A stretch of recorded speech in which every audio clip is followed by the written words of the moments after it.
Bé, Arran és una organització que va néixer al juliol d'aquest any, fruit d'un procés de confluència entre Maulets, una organització històrica de l'independentisme, i la CAGEI, que era una coordinadora d'assemblees de joves que va néixer ja fa 10 anys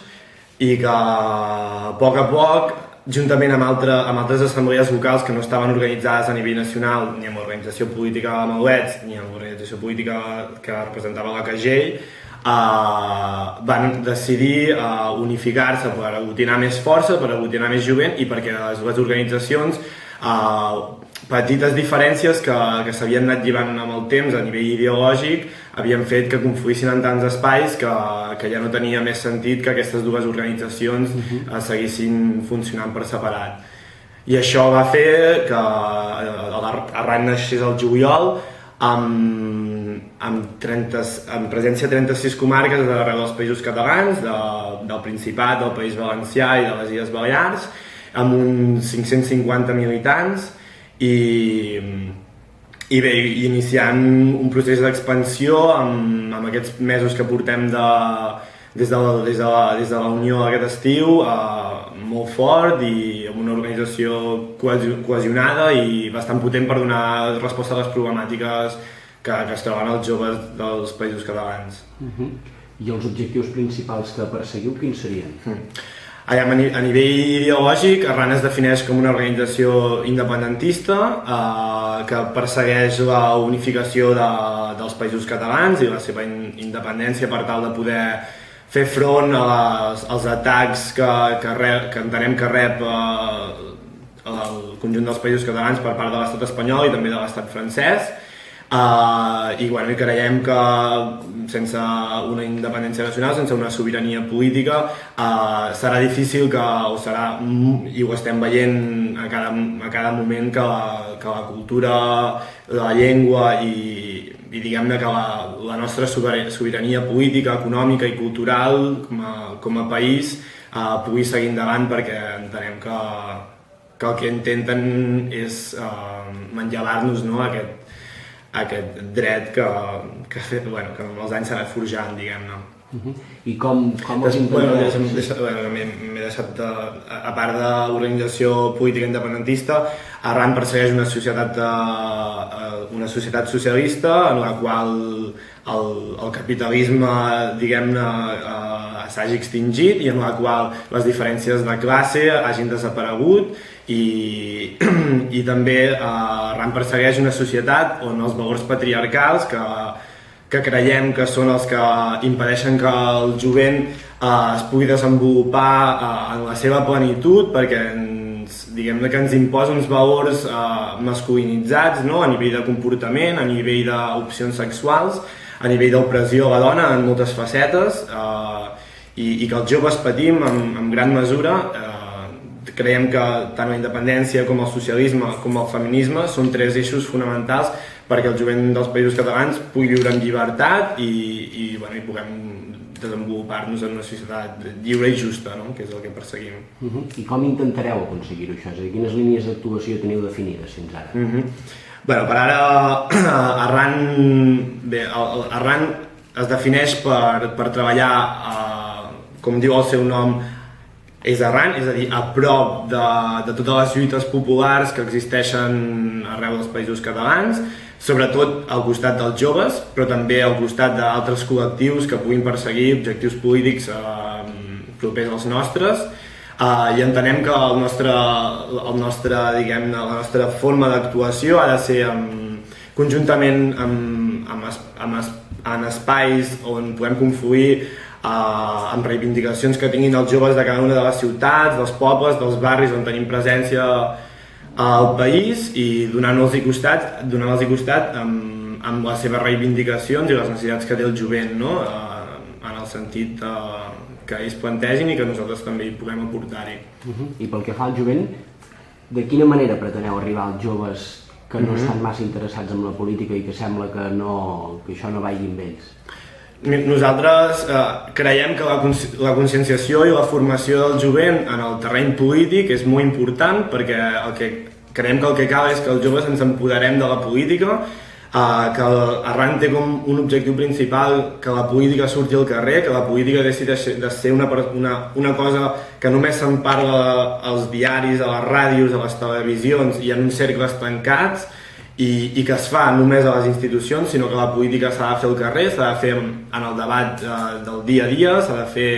en les converses informals que tenim amb els nostres companys als instituts, a les universitats, en els espais d'oci, en tots els espais on els joves ens socialitzem. Creiem que el debat polític hi ha de ser present perquè només així podrem estar satisfets amb la societat que construïm, perquè l'haurem construït entre tots i no una classe política que, com s'ha demostrat en els últims anys, en les últimes dècades i en el llarg de la història, sempre ha representat poc els interessos dels joves i diguem-ne de les classes populars, que són les que pateixen amb més força, no, l'opressió econòmica del sistema. I en aquest sentit, les pintades al carrer, n'hi ha diverses, són art urbà, gambarrisme o una mostra d'això que estàs explicant ara, no? D'intentar portar la política al carrer? Clar, les pintades al carrer és una forma de traslladar, com estava dient, el debat polític al carrer, de que la gent se n'adoni, no? Que hi ha gent que està fent política, que es pot fer política per altres canals, que no només evidentment són les pintades, sinó que les pintades porten tot un seguit, les pintades poden ser per un seguit de motius molt diversos i les pintades poden representar unes reivindicacions molt diverses que la gent pot identificar amb diferents lluites que es duen a terme a la seva ciutat, al seu país i es poden adonar de que el jovent tenim una manca no de capacitat, sinó que ens és difícil expressar-nos pels canals polítics, diguéssim, formals, expressar la nostra opinió política perquè no, diguem-ne que no està en el nostre abast. La política actualment és una qüestió que la manegen uns quants, diguem-ne, sense intentar involucrar el jovent i nosaltres el que pretenem és que puguem decidir en tots els aspectes que afecten a la nostra vida i com a tal expressar-nos al carrer. Penso que les pintades, si són fetes d'una forma diguem-ne que no suposin un greuge per cap persona i intentem sempre que això sigui així, un greuge major, si són fetes amb sentit comú, són un mitjà útil i lícit de lluita. I com diu una dita que a mi m'agrada molt, que les parets no callaran fins que la terra no sigui lliure, no només la terra, fins que les persones no siguin lliures, i nosaltres ens reafirmem amb això, les parets no callaran fins que tots no siguem lliures i no puguem decidir el nostre futur, no només nacional, sinó econòmic, social, polític, cultural. Quins són els principals problemes que tenen avui en dia els joves? Com deia, jo penso que el principal problema on hem d'incidir és amb la manca ja no de referents polítics, sinó de que nosaltres puguem ser el nostre propi referent polític. Com a joves tenim molt a dir en tot el que ens afecta i com a tal, tot el que ens afecta podríem fer una llista molt llarga de coses, que són les retallades en educació, en sanitat, que com a joves ho estem vivint i a més som la generació que ho viurem, la manca d'oportunitats, no només a nivell laboral, sinó a nivell educatiu també. Hi ha joves que actualment no es poden pagar els seus estudis universitaris i això anirà creixent mentre aquesta política de retallades no aquesta política de retallades no s'aturi. L'atur evidentment és un problema molt important i creiem que s'ha de combatre i hi ha moltes maneres que segurament que en parlarem. Hi ha moltes maneres de combatre això, el problema de l'atur, i segur que la reforma laboral que ens van aplicar s'està demostrant que no anava en aquest sentit de crear llocs de treball. La precarietat laboral és un altre problema important, no? Actualment, a part de que un 50% dels joves dels països catalans està a l'atur, de l'altra part que està treballant, la majoria són amb contractes temporals, amb sous bastant precaris, i identifico aquest com un altre dels problemes més importants, no? També la culturalització que hi ha, no? La globalització està comportant també una pèrdua d'identitat per part dels joves, no? uns referents que ens venen de fora i moltes vegades no són els referents més, diguem-ne, pensem que ajuden a construir una societat més justa, més sana, més lliure i que els joves ens afecten com els que més perquè estem en la nostra etapa de formació i això... I entrem aquí un pèl més amb aquest tema encara. Entrem una miqueta més aquí. Quina alternativa hi ha a les retallades? Perquè sembla que amb la situació actual, que pel que diuen les arques del govern estan completament buides, hi ha alternativa a les retallades o es pot seguir al mateix nivell de despesa que fins ara? Clar, la política del govern d'austeritat, per començar hem de dir que la política del govern d'austeritat el que ha demostrat en els últims anys és que l'únic que està fent és crear més pobresa, crear més atur, crear més desigualtats, crear més patiment en les famílies, i això és una cosa que es palpa dia a dia, no paren de sortir dades que demostren que la pobresa està creixent, que la gent té problemes no només per arribar a final de mes, sinó per alimentar-se, i això ja ens hauria de començar a fer-nos plantejar que la política d'austeritat i de retallades no està... L'únic que està fent és fer pagar la crisi a la franja de població que té més problemes. Després, és un debat molt extens, però evidentment que hi ha moltes sortides, que si més no, el que es troba a faltar és una manca de voluntat per trobar aquestes alternatives a les retallades que, com he dit, el que estan comportant és això. I sembla que això no compti per res i només es parli del que provocarà en un futur i no es miri el que està provocant la política d'austeritat en aquests moments. De mesures concretes n'hi podrien haver moltes. Crec que l'evasió de capitals, el frau fiscal, la manca d'una càrrega impositiva més alta a les grans fortunes, a les grans empreses, són coses que podrien fer que l'Estat recaptés més diners, i això faria no com... Diguem-ne que els impostos progressius són un camí que s'ha d'emprendre i que per ara no s'estan prenent, i que el que s'està fent és, diguem-ne, fer-nos pagar tots, no? el que és el que els bancs, la seva responsabilitat, la responsabilitat de la gestió política, no? Van provocar. La gent del carrer no en té cap de responsabilitat en aquesta crisi? Jo penso que no. Nosaltres creiem que la població en si no té culpa d'aquesta crisi, i l'única culpa que podria tenir és haver-nos deixat en mans d'una classe política que el que ha fet és deixar-nos que aquesta classe política s'ha despreocupat, no, de la gent que realment ho passa malament, i el que ha fet és deixar-nos en mans d'un sistema financer, dels mercats, i no tenir en compte quines són les necessitats socials de les persones, no, del dia a dia. A més de vendre'ns un model de consumisme que a nivell ecològic i a nivell econòmic no és per res sostenible, i que és el que ha fet que ens posem en aquesta espiral de deute privat, que cal dir que sobretot el deute que existeix és un deute privat que ens l'estan fent pagar entre tots,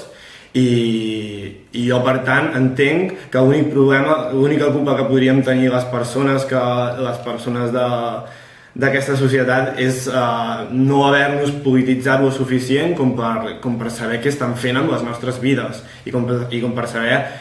que hi ha formes alternatives i que sobretot les hem de construir entre tots, perquè això tampoc no serveix que vingui ningú amb una fórmula màgica i que d'un dia a l'altre es canviï de model, sinó que això és un procés col·lectiu de canvi, i aquest és el que hauríem de treballar, no? Conscienciació, formació, i a través d'això canvi. I a nivell local, com valoraríeu l'actuació i el paper que ha tingut fins ara l'Ajuntament? Jo diria que l'Ajuntament actual ha tingut una política, penso que continuista, amb la resta, amb la dinàmica que portàvem dels últims anys de tripartit, que no hi ha hagut canvis substancials en el que és els nivells de participació, ha seguit amb la política d'austeritat, no ha buscat noves vies de finançament que poguessin donar-li dinamisme a la ciutat, i com a tal ho qualificaria com dues línies d'austeritat i, a més, inacció i falta d'iniciativa. I a la vegada ha intentat que aquesta austeritat ens coartar-nos la protesta a nivell d'una ordenança de civisme que m'agradaria que quedi clar que té un pilot de punts que neguen o coarten la possibilitat de desenvolupar-nos en l'espai públic d'una forma més lliure i ha seguit amb una política repressiva que podríem trobar a la punta de l'iceberg en els fets de la plaça Major, en els quals ben poques responsabilitats han assumit, en els quals tenim dos joves que continuen en un procés judicial que van estar més de 24 hores detinguts per uns fets que no van fer i l'Ajuntament no s'ha retractat encara ni els hi ha donat suport, que és el que demanaríem com a RAN també. I ja per últim, de cara al 25N, de cara a les eleccions, creus que la participació de la CUP debilita d'alguna manera o fragmenta el vot independentista i d'esquerres?